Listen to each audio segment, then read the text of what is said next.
би танаас нэг асуултыг асуумаар байна. Та итгэлээр урагшлахад, та Есүс Христ гэсэн итгэлээр гал халуун зүтгэхэд урагшлахад юу таны хүчийг сороод байна вэ? Та юунаас болоод итгэлийн халуун амьдралаар амьдрахад хүчгүй болоод байна вэ? Өдөр болгон бид шийдвэр гаргадаг шүү дээ. Заримдаа сардаа нэг шийдвэр гаргаж байгаа. Одоо би эзэнд итгээд итгэлээрээс бодоо олгоод өгнө, цөмлөөд өгнө гэдэг. Тэгэл шийдвэр гаргаад явж байгаа нэг үед тэгэхэд хүчгүй болчихсон, сул дорой болчихсон, нийгмийн хүмүүсийн дунд орчихсон явж байгаа үе олон гардаг. Тэгээ би юу ярих гэдэг юу таны итгэлийн тэр хүчийг сороод байна вэ гэдгийг мэдэх хэрэгтэй юуны дөрөнд. Бид итгэлээр урагшлахад юу хамгийн том саад хийгээд байна гэдгийг харж авах хэрэгтэй. Магадгүй зөндөө олон шалтгаан байгаа бах. Гэтэл би тань хэд хэдэн жишээ хэлье. Магадгүй таны эргэлзээ таны итгэлийн хүчийг сороод байгаа юм шиг үз. Итгэлээр урагшлах гад явж явах үедээ заримдаа бурхан үнэхээр байгаа болов, бурхан миний амьдралыг өрөөх болов, бурхан миний гуйлтанд хариулах болов, бурхантай хамт би сайн ирээдүг бүтээж чадах болов гэсэн эргэлзээ магадгүй байгаа юм шиг үз. Магадгүй бид бардамлаас болоод итгэлийн хүчээ соруулж байгаа юм шиг үз. Би бурхантай бурхангүй бараг болгочих байхаа. Би ухаантай, би чинь жоохон боловсралтай, манай гэр бүлийнхэн чинь сайн хүмүүс, чадамжтай хүмүүс бараг л болчондоо. Ийм бардамлал байгаа юм шиг. Магадгүй зарим нь үл үйлчлэл гэдэг зүйл. Бусдыг уучлж чадахгүй байгаа байдал маань бидний итгэлээрээ урагшлахад бидний хүчийг сороод өөрөө ирэхгүй биднийг сулдаагаад байгаа юм шиг үстэй. Магадгүй чуулганыхаа хүмүүстэй эсвэл гэр бүлийнхаа хүмүүстэй харилцаж байгаа энэ хүү эвгүй харилцаанаар дотн бус харилцаанаар бие биенээ гадуурхаж байгаа, муугар хэлж байгаа, элдвэр ярьж хойгуур утгуур янз бүрийн муугар хэлж байгаа энэ харилцаа бидний хүчийг сороод байгаа юм шиг үстэй. Юу өнөөдөр та бидний итгэлийн амьдралаар гал халуун урагшлахад хүчийг минь сорж ийнэ. Магадгүй санаа зовлтууд байж болох юм. Ирээдүйд болох зүйлсийн төлөө өнөөдөр шал дэмий санаа зовж иж болох юм. Магадгүй зарим нэг хүмүүсийн хувьд итгэл хавчлага байж болно. Хин нэгэн найз нөхөддөө хамт ажиллаж байгаа хүмүүстэй, хам сурч хөдөлмөрж байгаа хүмүүстэй итгэдэг гэдгээсээ болоод элдвэр хилүүлэх, гадуурхах, доромжлуулах үйл явдал. Тэгэд үгээрээ, үйлдэлээрээ эсвэл хандлагаараа биднийг хавчиж байгаа. Энэ байдал та бидний итгэлийн хүчийг сороод байгаа юм шиг үз. Эсвэл заримын хувьд шунал байж болох юм. Бид ямар нэгэн зүйл шунаж тэрхүү шунлын төлөө явснараа бидний итгэл өөрөө сулдаж болох юм. Аль эсвэл уруу татлага байж болно. Хин нэг найз нөхдийн, энэ нийгмийн гоо сайхан янз бүрийн уруу татлагууд та бидний хүчийг сорж байгаа юм шиг үз. Яг юу вэ? Эсвэл та бидний дотор байгаа гим нүгэл хийх хүсэл бидний итгэлийн хүчийг нь сороод байна. Өөрөө ирэхгүй болохгүй гэдгийг мэдж байгаа хэрнээ тэр хиймээ санагдаад өөртөө байнга тулдж байгаа тэр мэдрэмж. Тэр гим нүгэл хийх хүсэл өнөөдөр бидний Есүс Христ гэсэн энэгүй итгэлийн амьдралын минь тэр халуун хүчийг минь сороод биднийг сулдаагаад байгаа юм шиг үстэй юм. Магадгүй зарим нь хувьд мэдлэггүй байдалч байж болох юм. Бурхныг мэдэхгүй, итгэлийн замыг мэдэхгүйгээс болж. Мэдэхгүй байдлаасаа болоод юу хийхээ мэдэхгүй үнээс болж итгэл нь сул дорой болж байгаа юм шиг үз. Мэдээ зарим нэг хүмүүсэнд нь гэр бүлийн хагацал, амьдралд нь тохиолж байгаа гунигтай үйл явдлууд, сэтгэл санаа, ганцаардал, орхигдсон мэдрэмжүүд та бидний итгэлийг сороод байгаа юм шиг үстэй. Бид өөрөөсөө нэг дүгнэлтийг хийцгээе. Коронавитой энэ цаг үед бид уулзах чадахгүй байгаа учраас хүн тус бүр өөрсдийнхөө итгэлийг хадгалан авч явахсоор аргагүй цаг үе болчихно. Яаж хийгээд өөрөөсөө итгэлийг л бид авч явахгүй юм бол хин нэгэн хажуу талаас дэмжиж өгөх нь хэцүү болоод байгаа үе. Нэг бас би даасан итгэлд суралцах ёстой цаг үед бид явж байгаа. Харин энэ үед та бидний итгэлийн хүчийг юу сороод байна вэ? Заримдаа бид энийг тоодоггүй зүгээр л өнгө явж байгаа. Зүгээр л итгэж байгаа шүү дээ. Би чинь ажиллаа хийж байгаа, сургуультай явж байгаа, чуулгандаа хамрагдаж байгаа, захимаа чуулган хийгээл болж л энэ да. Гэхдээ өөрөө ч мэдэхгүй байхад бидний итгэлийн хүчийг минь ямар нэгэн зүйл сороод байгаа юм шиг үстэй. Энийгээ бид олж хараад үүнийгээ бид шийдвэрлэх нь тун чухал байна. Цөөнгөө олон хүмүүс хэрүү итгэл нь хүчгүй болоод ирэхээр ямар байдалд ордог вэ гэхээр бидний итгэл хүчгүй бол бид өөрийнхөөрөө явж ирдэг юм. Бид өөрийнхөө нүдэнд зүв гэж харагдсанараа хийж эхэлдэг. Итгэлийн амьдралаар явж байхдаа сул дорой болох үедээ, унах үедээ хамгийн сайн гэж бодсноороо л шийдвэр гаргадаг. Энэ бид нэг осны бид эсдгээс өмнөх өөрийнхөө махбодын амьдралаар амьдарч эхэлдэг гэж ойлгож байна. Тиймээс Библиэр зөндөө олон тиймэрхүү жишээнэр байгаа. Авраамд эзэн 75 настай байхад би чамайг хүүхдтэй болгож өгнө. Агуу үндэстэн болгоно гэж дуудсан. 25 жилийн турш энэ зүйл үргэлжилсэн. Энэ хооронд Авраам итгэлээр унах үедээ, хүчгүй болох үедээ, тэр эргэлзээ төрөх үедээ тэр Египт татвар юм авдаг. Сара түн Хагаар гэдэг татвар юм өгдөг. Тэрнээс хүүхдтэй болдог. Ишмаил гэдэг нэгэн хүүд төрдөг. Яг л бид эргэлт хүчгүй болох үедээ хүний арга замыг ашиглаж эхэлдэг. Бурхны арга замаар хийгдэх зүйлийг өөрийнхөө хийж эхэлж байгаа. Мосе Египтэд өссөн еврей хүн. Тэр өөрийнхөө ард түмнийг аврахыг хүсдэг. Өөрийнхөө ард түмнийг аврах хүсэхдээ тэр бүтлэг үздэг. Тэр нэг Египт залууг алаад өөрийнхөө ард түмэндээ би та нарыг аврах гэж байгаа мэнэ гэдэг ойлголтыг оролцдог. Харин эсрэгээрээ тэр өөрөө алуулахад хүрэхдээ тэр яадаг вэ гэхээр Меданы нутаг руу цугтдаг. Гэтэл нь 2 дугаар бүлэгдээ. Тэр цугтаа сонголтыг хийдэг. Тэгээд тийм Меданчуудын нутаг дээр 40 жилийн турш мал маллаж амьдардаг. Ханхуу байж байгаа гинт малчин болон харийн нутагт амьдардаг гэсэн. Бид итгэлээр ийгөө сул дараа болох үедээ яг өөрийнхөө нүдэн зөвгөж харагдсанараа л хийж эхэлдэг. 1-р харт номын 19 бүлэгт нэг сонирхолтой түүх гардаг нь Илиягийн түүх юм. Илия тухайн үед Израилийн ард түмний бүх иш үзүүлэгч нар баг өхөө дуусч исэн тэр цаг үед Илия гэдэг нэгэн мундаг иш үзүүлэгч үлдсэн байдаг. Тэр иш үзүүлэгч 3 жил 6 сарын турш бороо оруулаагүй залбирлыг хийдэг. Тэрний дараа гарч ирэх үедээ 450 харийн шашин буюу баалд мөрөж байсан хүмүүсийг бүгднийг ялдаг. Тэр бүгднийг цаазалдаг. 1-р харт ном 19-р бүлгийг уншаад үзээрэй. Маш гайхалтай ялалтыг хийчээд Илия гэдэг иш үзүүлэгч нэгэн занал хийлд өртдөг ба. Ахаб гэдэг хааны их Изебел гэдэг хүн би чамайг маргааш алахгүй юм бол миний бурхан намайг шийтгэ гэж хэлдэг. Энэ үгийг сонсохдоо Илия айж тэрээр цухтдаг, амиа хазаалан цөхөрж цухтдаг. Тэгээд эзэн намайг алаач би үхмээр байна гэж хэлдэг. Энэ мэтлэн зарим янз бүрийн шалтгаанаас болоод бидний итгэл сул дараа болох, унах, шантрах, цөхрөх үе гардаг. Харин гэтээ энэ үедээ хүмүүс өөрийнхөө нүдэн зөв гэж харагдсанараа хийж эхэлдэг нь хамгийн аимшигтай. Маш олон хүмүүс тэд дундаа итгэлийн хүмүүс дунд ийм хүмүүс байдаг шүү дээ. Би зүгээр л цуглаанда зав гарсан үедээ очиод явж ий л да. Энэ ямар утгатай вэ гэхээр итгэлийн амьдрал дээр хүчгүй болсны хамгийн энгийн илрэл. Тэр итгэлийн амьдрал авралын баяр хөөр гэдэг зүйл байхгүй. Намайг битгий хүслэлтэй би хүссэн үедээ ингээл итгээд хүсээгүй бол ингээл өөрийнхөө ингээл явж ий л да. Энэ нь хүч байхгүй байгаагийн илрэл юм. Хүч байхгүй болоход тийм болж байгаа. Тэгэж явж байгаад эцэстээ юу гэж болдог гэхээр харин тийм ээ би уулын Есүс итгэдэг хүн байсан юм да гэж ярьж эхэлж байгаа. Бид өсөж өгчихгүй дээ гэж айдаг шиг. Бид нэр хүндгүй болчихгүй дээ, мөнгөгүй болчихгүй дээ гэж айдаг шиг. Бид итгэл хүчгүй болчихгүй дээ. Би хөрсөн итгэлтэй үхэн итгэлийн хүн болчихгүй дээ гэсэн айдас бидний дотор байх ёстой юм.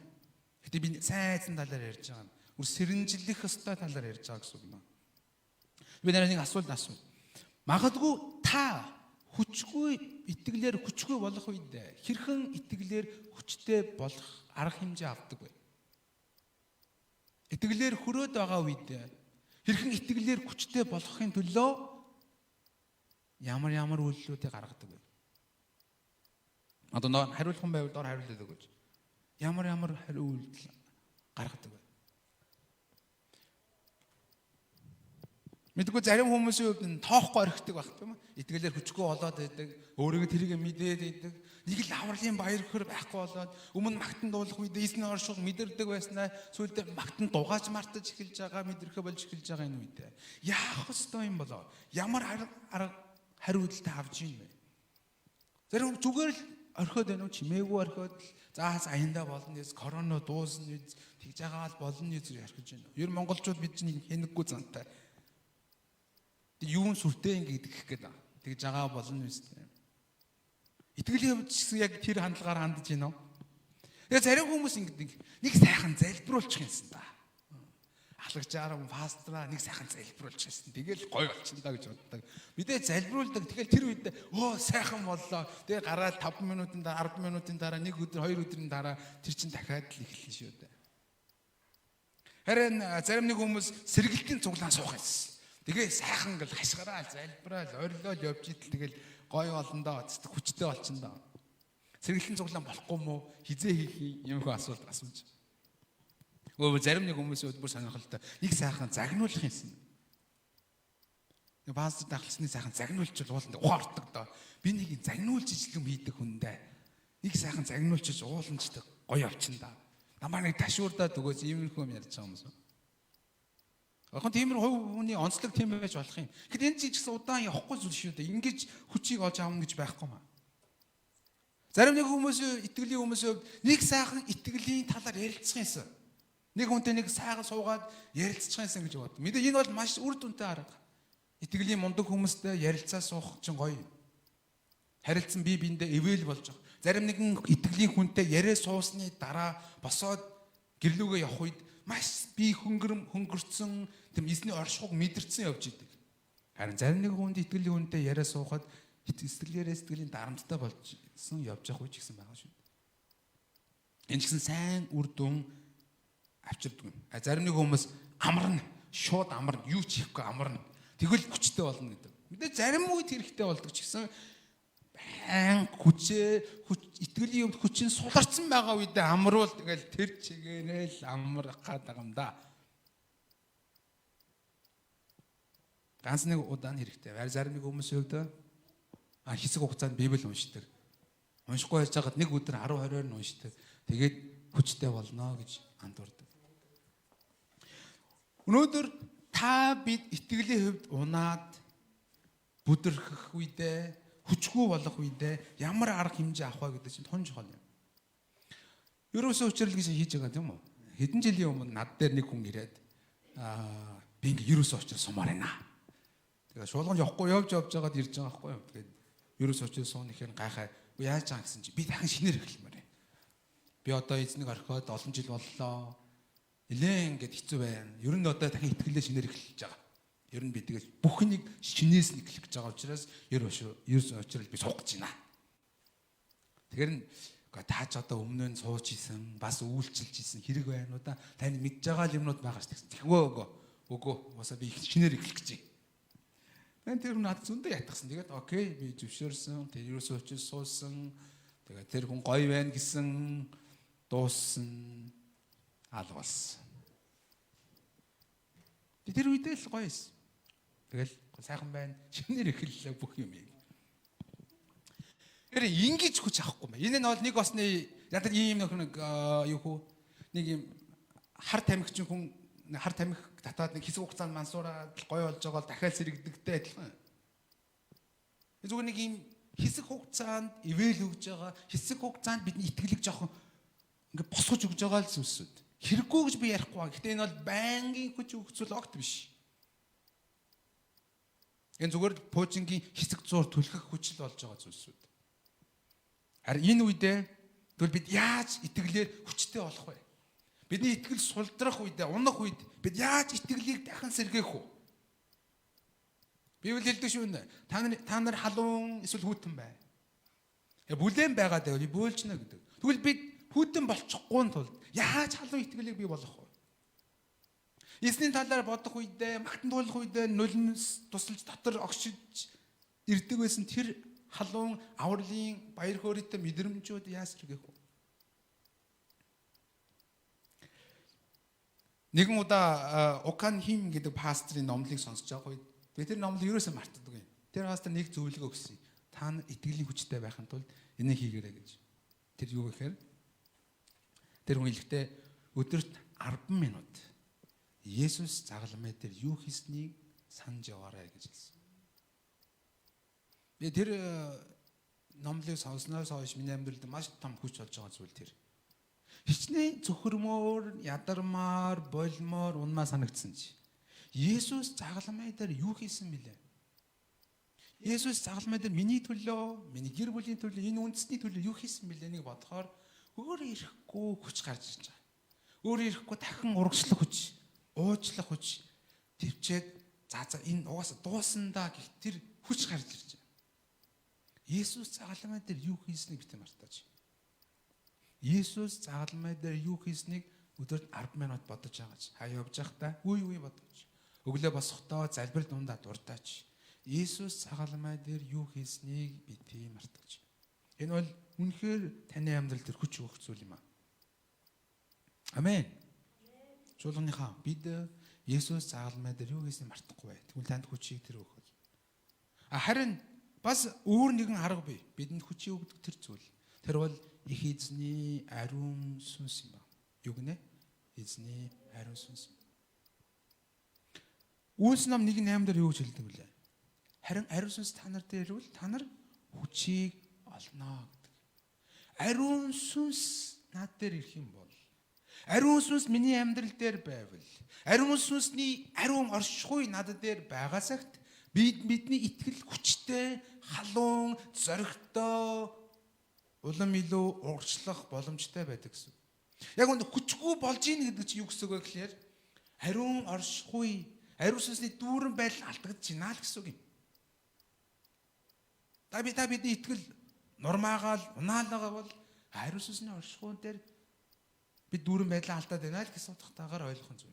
Ариун сүнс бидний амьдрал дээр дүүрэн байв. Өөрөлд ариун сүнсний оршихуй бидний хочиж байгаа цагт бид хүчтэй байж чаддаг гэсэн. Өөр ирэхгүй тэр баяр хөөртэй, өөр ирэхгүй итгэл маань тэр гал халуунаараа урагшилж чадна гэсэн. Итгэлийн амьдралаар амьдрах, эзний үгийн дагуу амьдрах боломжтой болдог гэсэн. Ром ном 8:26 дээр хэлэхдээ үүнчлэн сүнс бидний сул дорой байдалд тусалдаг гэж хэлсэн. Ариун сүнс бидний сул дорой байдалд яадаг гинэ? Тусалдаг юм а гэж. За бид зөндөө олон сэтгэл санааны тавгүй байдлууд үүсдэг. Тэр үе ариун сүнс бидний сул дорой байдалд тусалдаг юм. Тэгвэл бидний амьдралд юу байх ёстой вэ гэхээр хоёрдугаарх нь ариун сүнстэй харилцаа байж ёстой. Ариун сүнсийг амьдралдаа урьж оруулж байгаа байдал. Ариун сүнсний хүч тусламжийг гуух тэрхүү гуйлтууд бидний амьдралд байх ёстой юм. Тэр үедээ бид хүчтэй байх учраас. Би танаас асууя. Та хэр ариун сүнснээс хүч тусламжийг гуйж амьдарч байгаа вэ? Та хэр ариун сүнстэй нөхөрлөж амьдарч байна вэ? Хэр өөрийн хүчээр хийж чадахгүй зүйлээ ойлгож ариун сүнсээ надад туслаач гэсэн гуйлтыг гуйж амьдарч байна вэ? Хэр таны амьдрал дээр ариун сүнсний оролцоо, үүрэг, роль их байна вэ? Магадгүй тийм биш байгаа бол бид ариун сүнсээр дүүрэн байж хүчээр авахд хэцүү. Бидэнд олон тохиолдолд бид энийг зөв, энэ бол бурхны зам мөн, ингэж явах нь зөв шүү дээ гэдэг мэддэг хэрнээ чадахгүй байдаг. Ингэж болохгүй дээ гэсэн хэрнээ цаанаасаа тэр хийж чадахгүй байгаа юм гардаг. Тэр үл юу хэрэгтэй гэж ариун сүнсний хүч хэрэгтэй. Би бууж өгөөд ариун сүнс минь хэрв та надад туслахгүй юм бол би энэ замаар явчих гээд байна. Ариун сүнс та надад хүчийг өгөхгүй юм бол энэ замаар явах ёстой хэрнээ би явж чадахгүй байгаад байна. Ингэж ариун сүнс тусламж гуйх ёстой. Харин цөөнгүй хүмүүс өнөөдөр ариун сүнсийг хүлээн авсан хэрнээ ариун сүнстэйгээ ярилцаж мэдэхгүй, түүнийг сонсож мэдэхгүй, түүний хүч тусламжийг гуйж мэдэхгүй амьдарч байгаа нь харамсалтай. Библиэлд юу гэж хэлдэг вэ? 1-р Тесалоник ном 5:19 дээр сүнсийг бөхөө гэж хэлдэг. Ариун сүнсийг хүлээн авсан хүн юм бол түүндээ харилцсан, ярилц, түүнийг сонс, түүний хүч тусламжийг гуй. Ариун сүнс хүлээн аваагүй юм шиг амьдарч болохгүй гэсэн шүү дээ. Анхны шуулганы хувьд нь яасан бэлээ? Ариун сүнсийг хүлээн авахаас өмнө тэд айжсэн. Хаалгаа түгжижсэн. Арьд залбираад ариун сүнсний тусламжийг дүүргэлтийг авсныхаа дараагаас маш зэрэгтэй хүмүүс болж өөрчлөгдсөн. Хүч бол ариун сүнсээс ирж байгаа. Амен. Тиймээс бидний бодлого зүйл бол ариун сүнс юм. Паул ховдчдэр мөн Саул хааны хувьд ч мөн адилхан байна. Саул хаан ариун сүнсийг хүлээн авсан үедээ зоригтой болж эзний ажлыг хийж эхэлсэн. Гэхдээ тэр сайн чадаагүй ч гэсэн.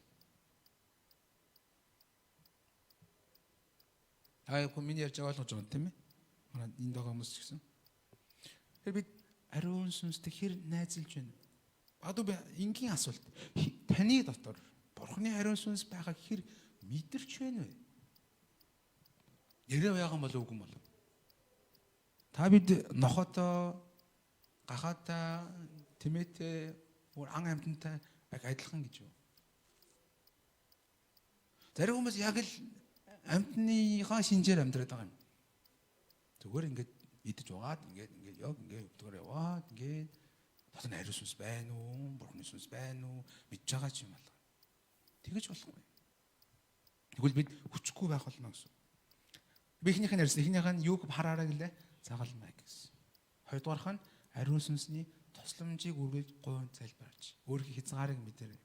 Харин гуравдугаарх нь яг үндэ итгэлийн амьдралыг харж байхад ямар үедээ бид жинхэнэ итгэлийн хүчийг олж авч байгаа гэхээр Бурхны дуу хоолойг сонсох үедээ. Өөрөөр хэлбэл Бурхнаас рема үгийг авах үедээ. Яг над руу хандсан Бурхны дуу хоолойг сонсох үедээ та бид яг хүчтэй болж байна. Яг надад хандсан. Тэр би хэлж байгаа нь Библийн бичигдсэн үгийн талаар ярьж байгаа биш. Библийн бичигдсэн үгийг уншиж байгаа хэрнээ юу ч ойлгохгүй хүмүүс өндөө байгаа ч гэсэн. Яг над руу хандсан Бурхны дуу хоолойг рема үгийг авах үедээ. Охин минь, хүү минь гэж хэлээд эзний надад хэлэх тэр үгс сонсох үедээ.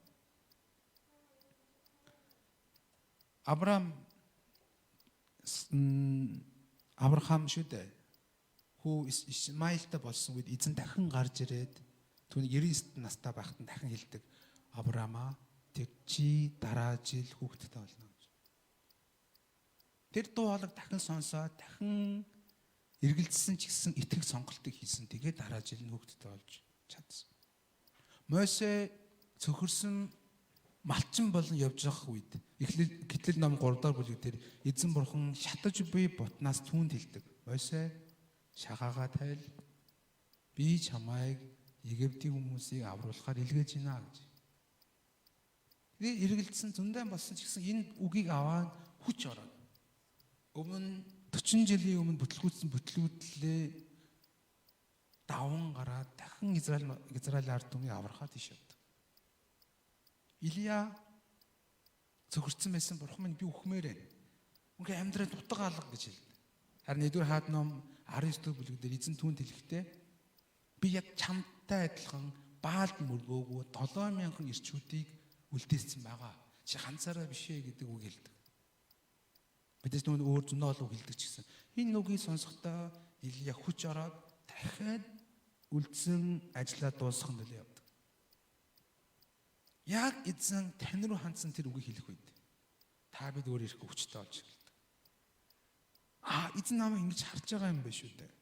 Эзэн намайг ингэж үзэж байгаа юм байна. Эзэн надад ийм үг хэлж байгаа юм байна гэдгийг мэдэх үедээ өөр ирэхгүй хүчтэй болоо нурагшилдаг. Мэн асуу тань тийм тохиолдол байна уу? Тань зүгэрсэн үед итгэлээр сулбаасан тэр үедээ яг тань руу хандсан бурхны үгийг сонсоод дахин хүчтэй болж исэн үе. Хэрвээ та бид бурхны үгнээс холдоод ирвэл тэрхүү бурхны дуу хоолойг сонсоо болж эхэлнэ. Тэгээд та бид хүчээс холдож эхэлнэ гэсэн үг. Эсрэгээрээ та ямар нэгэн байдлаар бурхны үгтэй ойр байгаа бол хүчтэй байх болно л гэсэн. Миний хувьд ч гэсэн ийм олон тохиолдол байна.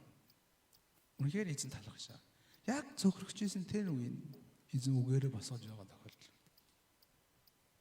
Би 2-р Тимот ном 3:16, 17-г уншичаад энэ вирусээ уншихгүй ярьж байгаа юм шиг харагдаж магадгүй. Өсөндөө л ишлэл Библи ишлэлсэн ч гэсэн өөр ярьчээ гэж бодсон. Харин эдгээр 3 хүч авах энэ 3 арга замыг нэгтгэх юм бол яг нэг өгүүлбэр гарч ирж байгаа. Өөрөөр хэлбэл бид эзэн бурхны загалмай дээр юу хийснийг санаж ах та. ариун сүнсний тусламжийг авах үедээ над руу хандсан бурхны рема үг буюу дуулаа сонсох үедээ бид хүчтэй болдог гэж юм. Бидний итгэл улам илүү өсөн нэмэгддэг гэж. Гэтэ энэ гурыг гуруулангийн нэгдүүлэх юм бол нэг юм гарч ирж байгаа. Одоо үед өвчин тусгаар эдгэрхтэй анхаарж байгаа үе биш шүү дээ. Тусгаасаа урьдчилан сэргийлж байгаа. Бид итгэлээр унчаад яаж өөрийгөө босгох вэ гэж боддог үе биш байхгүй юу? Харин яаж итгэлээр унахгүй байх вэ? Яаж итгэлээр сул дорой болохгүй байх вэ гэдэг дээр илүү анхаарах хэрэгтэй. Тийм биш гэж байна. Амен. Үн тийм үстэй. Бид яаж итгэлээр унахгүй байх вэ? Тэр илүү чухал. Урьдчилан сэргийлэх бол байнгын хүчтэй байлгаж өгөх тэр зүйлийг илүү сонгох ёстой гэсэн үг байхгүй юу? Байнга хүчтэй болох ёстой зүйл. Нэг басны итгэлийнхаа галыг унтраахгүй тулд өдөр болгон нэг төлөө хийж авах дайдлан гэсэн. Хүүхд тахт нэг юм тоглоом байдаг гэсэн юм аа. Та нар зарим бичиж нөө ингээд дарахлаар нэг юм цаграг дэшээ ингэж яваад нэг зүүн дотор ингэж ордон шүү дээ, тий? Тэр тоглоом бид ягаад ч тэр тоглоом их бодсон нэг хийж явах та. Тэрийг унгаахгүй тулд ингээд тартдаг шүү дээ. Дараал дээшлүүл яаж хийгээл тэр цаграг руу оруулах гэдэг. Яг л тийм. Би итгэлээ унгаахгүй тулд итгэлээ сулдуулахгүй тулд дарсаар л авах хэрэгтэй. Тэр хийсээр л авах хэрэгтэй. Тэгээд бид итгэлээ халуун чигээр нь харин бүр бусдын итгэл тусалдаг хэмжээнд хүрэх хэрэгтэй. Яаж ингэ хийх вэ? Тэр нэг өгүүлбэр юу гэж? Эзэн бурхантай хувьчлан харилцах харилцаа. Ердөөл өдөр бүр эзэн бурхантайгаа хувьчлан харилцаж байгаа харилцаа. Ганцхан үгээр үг болон залбирлаар эзэн бурхантайгаа хувьчлан харилцаж байгаа үед багаар эзэн бурханаас танд хүч өгдсээр л ах болно. Би чимээг цаг хийхгүй сар гараа явж үзье. Амьдарч болж илээ. Зүгээр л ямар ч асуудал байна. Гэтэ тэр хизээж итгэлийн амьдрал гэж хэлэхэргүй юм лээ. Амч баяр хөөр байхгүй. Би зүгээр дэлхий хүнтэй яг л адилхан болчихсон. Амьдрал утга учир байхгүй, жоох нэг тийм нэг баяр хөөр байхгүй. Итгэл найдварч байхгүй болж байгаа. Харин бурхантай үг болон залбирлаар хувьчлан харилцаж байгаа үедээ та бид жинхэнэ хүчтэй амьдралаар амьдарч чадна гэсэн. Тиймээс 2-р Тимот 2-р Тимот ном 3-ын 16-ыг харвал бичвэр бүр бурхны амьсгалснаар бөгөөд гэж. Ингэн хэлээ энэ юу гэж ариун сүнсээр бичигдсэн гэсэн утга юм. Бурхны үгэнд ариун сүнс байгаа юм. Амен. Бид бурхны үгтэй харилцаж явах үед бурхны амьсгал ариун сүнс бидэн дээр ирж хүчийг өгч идэг гэсэн үг. Бид бурхны үгээр дамжуулан бурхантай харилцаж явах үед ариун сүнс бидэнд дотор хүчийг өгөхөөс гадна тэрхүү үг биднийг заан, тэрхүү үг биднийг зэмлэн, тэрхүү үг биднийг залруулж өгнө, тэрхүү үг биднийг зөв зөвлөд чиглүүлж өгнө гэсэн үг. Би та зөвхөрсөн байгаа бол, та ганцаардсан байгаа бол, та шин бадамдсан байгаа бол, та магадгүй юу ч хийхээ мэдэхгүй байгаа бол их эзний үг таныг заан, зэмлэн, залруулад чиглүүл. Яг бурхны дуу хоолой гэдэг зүйл түүний үгээр дамжуулан бидэнд ирж байгаа. Тэр рема үгээр дамжуулаад ирж байгаа. Тэр амьсгалсан үгээр дамжуулан ирж байгаа учраас. Тиймээд бурхантай харьцсан гэж юу гэсэн үг вэ гэхээр залбирна гэсэн үг биш. Түүний үгээр дамжуулан түүнтэй харилцна гэсэн үг шүү дээ. Цаашлаад бид энэ зүйлийг хийж явах үедээ чадамгай аливаа сайн үйл бүрэн бэлтгэгдсэн байна гэж. Энэ бол хүчтэй итгэлийн амьдралыг хэлж байгаа. Чадамгай итгэл юм. Сайн үйл бүрэн бэлтгэгдсэн итгэл юм. Тэгэхээр өнөөдрийн минь давхан туулзаж байгаа номлын маань ганцхан гол утга хэрэгжүүлэлт бол ердөө л энэ ишлэг чийжлэж. Эдгээр Тимот номын 3:16 17 ишлэг. Энэ ишлэгийг амьдралд хэрэгжүүлж.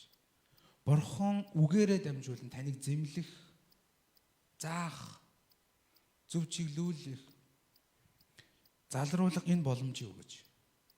Бурхан тантай ярих боломжийг өгөөч. Бурхан танд ариун сүнсээр хүчийг өгөх боломжийг өгөөч. Тэгэх юм бол та чадамгаа альва сайн үйл бүрэн бэлтгэлцсэн буюу итгэлийн хүчтэй хүн болж чадна. Хэрэв өглөө бүр 이게 энгийнээр ихэд дахиад чимээгүй цаг болчихж байгаа юм дээ. Өглөө бүр их эсний үгтэйгээр бурхантай нөхөрлж байгаа хүм хитгэлээр сул орой байна гэж байхгүй маа. Хитгэлээр унана гэсэн ойлголт байхгүй гэсэн үг. Магадгүй зарим нэгэн хүмүүсийн хувьд бурханы үг гэхэр жоохон юм дарамттай ойлголтууд байгаа бол бүгднийг авч яваарэ. Хизээж тийм ш. Тэр сатанаас ирж чаддаг болно ш. Чимээгүй цаг хийчихэд хэрэгжүүлж чадахгүй юм чинь дээ битээ хэрэгжүүлэхгүйсэн ч болно. Зүгээр. Заавал хэрэгжүүлсэн төлөө чимээгүй цаг хийж байгаа биш үгүй. Яг үнэндээ. Бурхантай харилцахын тулд л зүгээр л бурхан надад энэ өглөө юу хэлэх бол? Би бурханд надад хэлсэн үгийнх нь хариуд юу гэж хэлэх үү? Өнөөдөр бурхантай хамт ямар амьдралыг бий болгох уу? Энэ л ахгүй юу? Тэрнээс биш би өнөөдөр заавал ингэ нэг юм робот шиг ч биш. Нэг дарга хүн цэрэг дээр нэг үүрэг дагалгар өгч байгаа тийм харилцаа биш. Зүгээр л чимээгүй цагаар дамжуулан бурхан танд би чамд хайртай шүү гэж хэлж байгаа ганц үгийг сонсчлаа бол окей.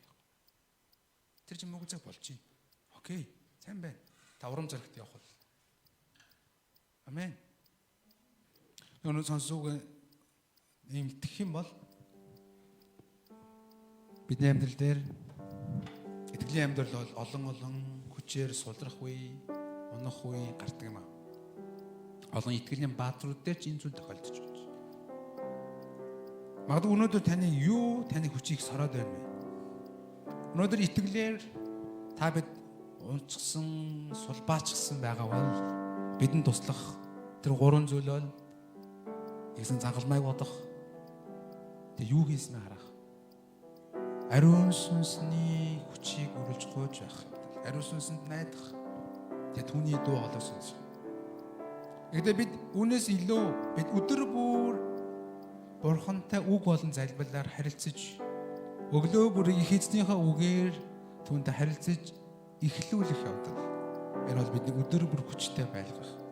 Итгэлийн маань гал халуун байлгах хүч учраас. Жуулна итгэл ахын дус бүгдээрээ юм шийдвэр гаргацгаая. Бид өдөр бүр өглөө бүрийг их эзний үгээр эхлүүлцгээе. Иесус шиг бид зориуд эзэн бурхантай харилцаанд цаг завыг гаргацгаая. Эзэн бурхан биднийг хүлээж байгаа учраас түүнд үргэлж амьдралаа хамгийн ихний цагаа, хамгийн үнцэнтэй цагаа зарцуулцгаая. Өнөөдөр шийдвэр гаргах эзэнтэй хамтан ярин залбирцгаая. Халелуя.